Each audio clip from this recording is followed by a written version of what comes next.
mu ne ma c'est pas Diouf. Disons que j'ai l'habitude maintenant depuis le temps.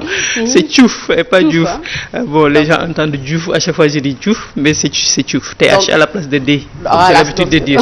D'accord, donc on va rectifier.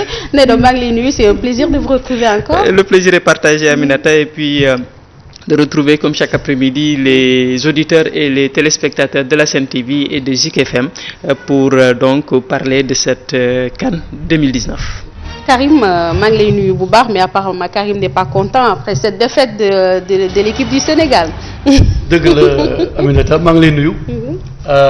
di nuyu téléspectateurs yi di nuyu waa Sen TV di nuyu Sénégal di ñaan yàlla yokk jàmm. D'accord, yal na jàmm yàgg. Damay ñëw rek ci ndeenom Ndendom. Hier on a suivi le match Sénégal contre l'Algérie.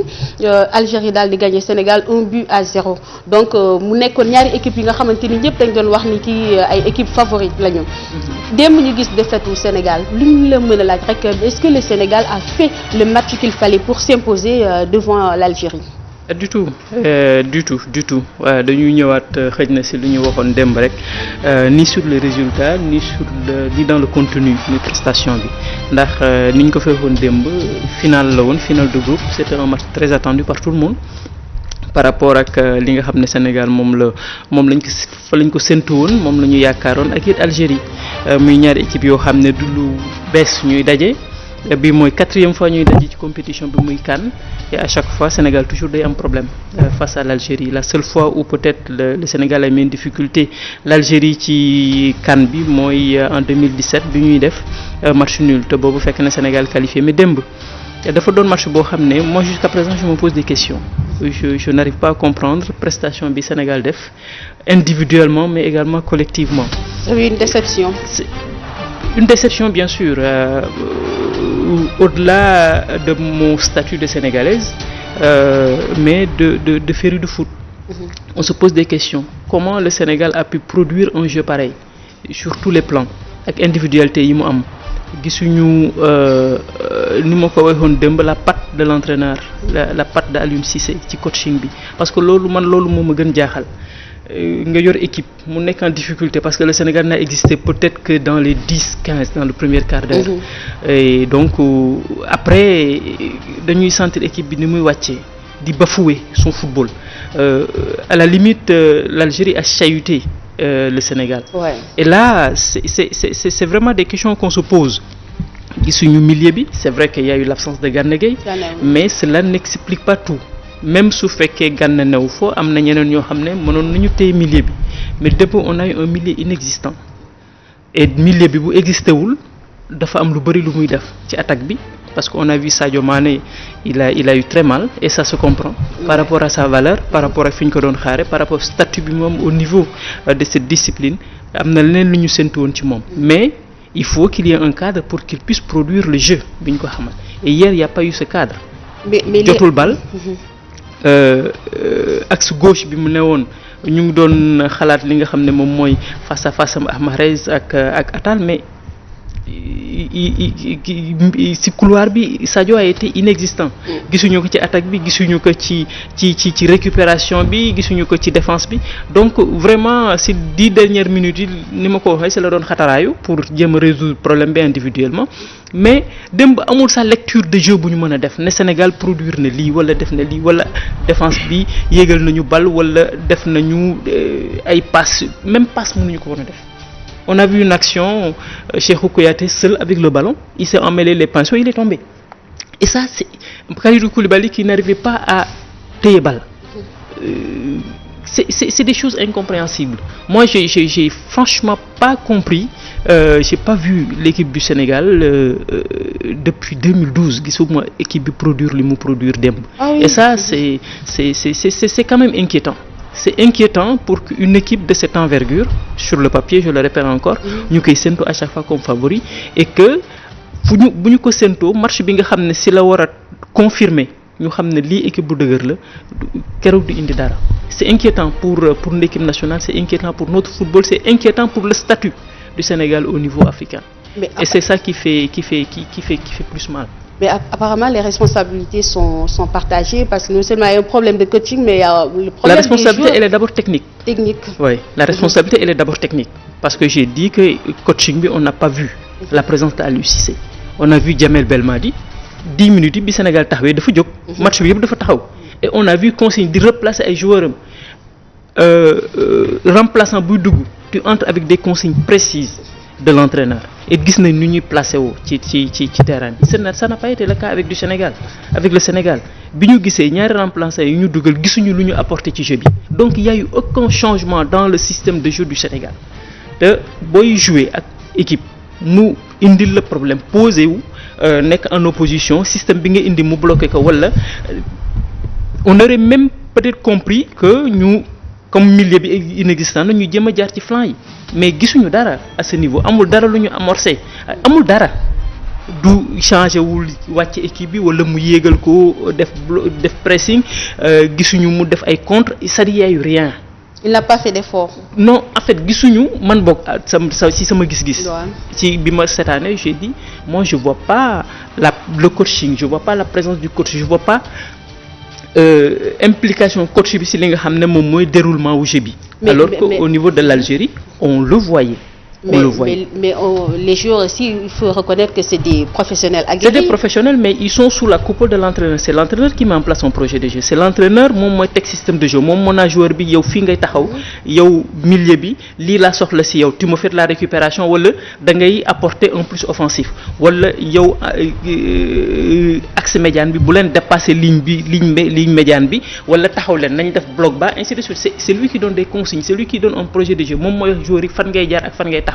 Maintenant il peut arriver que problème am ci terrain bi mais là il faut avoir des joueurs qui ont vraiment un leadership ñu def lecture et puis ils corrigent taxaw résoudre problème bi te bu boobaa entraîneur bi bu fay amee day woo joueur bi na ko defal li wala def mais démb gisuñu sa ali woo joueur mu ñëw ci ligne bi mu jox ko consigne naka defal li wala defal lale et c'est surtout ça qui m'a inquiété vu la prestation de l'équipe, vu la production que les garçons ont fait sur le terrain, on n'a pas vu de correction de la part de l'entraîneur. D'accord. Et ça ça pose problème. C'est la grosse question pour moi. Pourquoi il n'a pas fait ça?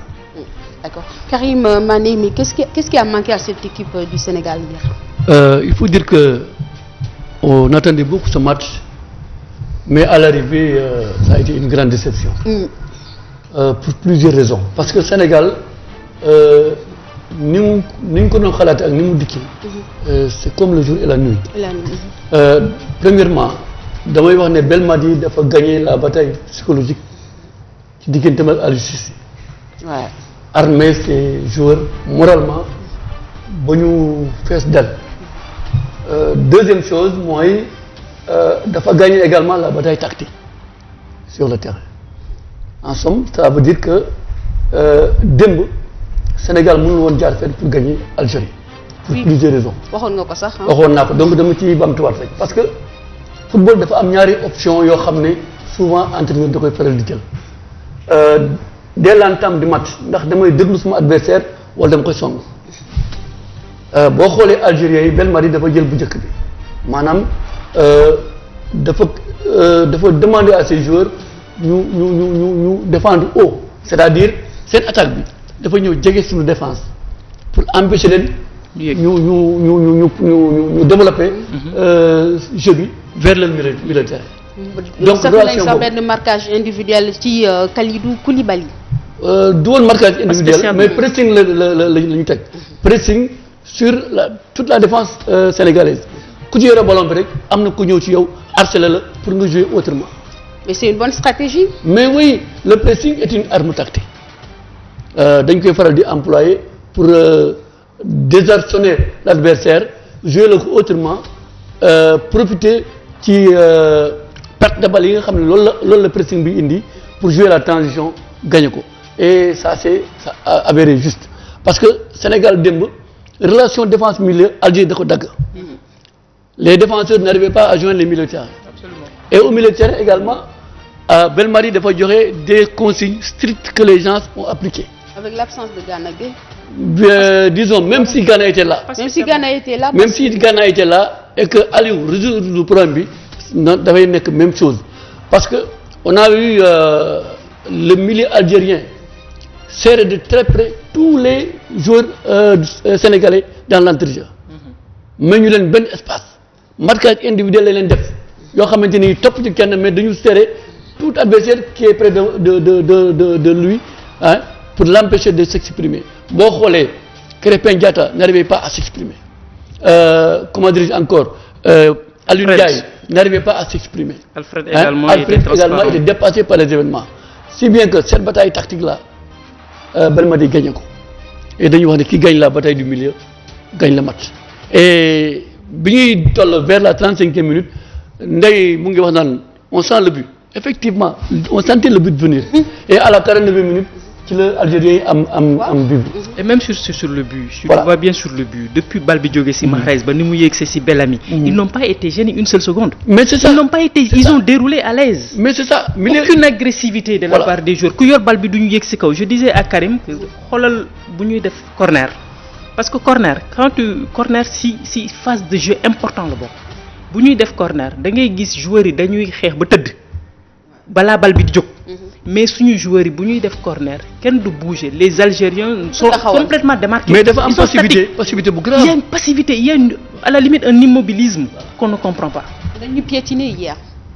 dañu piétiner mais loolu aussi moo waral Sénégal jouer autrement explication bi fa lañ ko mën defee parce que si le joueur n'arrive pas à s'exprimer techniquement avec le ballon il y a problème. Absolument. mais lu koy waral mooy su fekkee da nga am adversaire de taille boo xam ne dafa mën marquage près physiquement serré la de près xeex a yow pour jël ballon bi su fekkee ne yow amuloo mental bu baax. Tu réponds pas physiquement et mentalement. dafay daal di prendre le dessus sur toi. et ce qui s'est passé hier sur le milieu de terrain donc à partir de ce moment match bi dafay basculer wu dans notre camp et vous gis ngeen li ci topp boulevard yu dul jeex moo amoon suñu défense et Algériens yi waroon nañu mën sa dugal deuxième bi ak Mahrez malheureusement le tir a été dévié je ne sais pas mu jaar ci côté yi. mais est-ce que lépp du problème coaching bi mooy posé wu.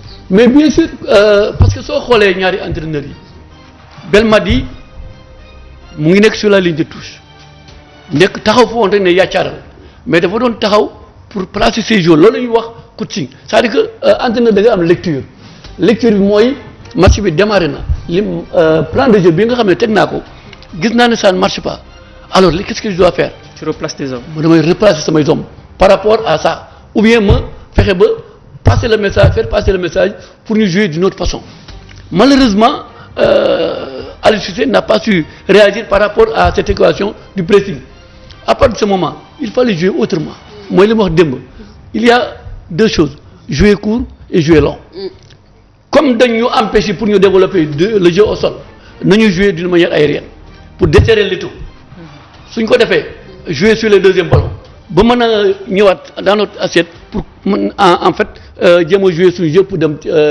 dans la défense algérienne mais malheureusement on a insisté en essayant de développer relation défense milieu et ça n'a pas du tout marché gis nga Kouyaté sax sans adversaire tëñë bu jël bal bi jox adversaire bi hein koo xamante y a pas de pression sur lui et j'ai également vu des fautes techniques yoo xam ne Koulibaly def na ko au niveau de la relance tàmm mu di ko gis ci moom.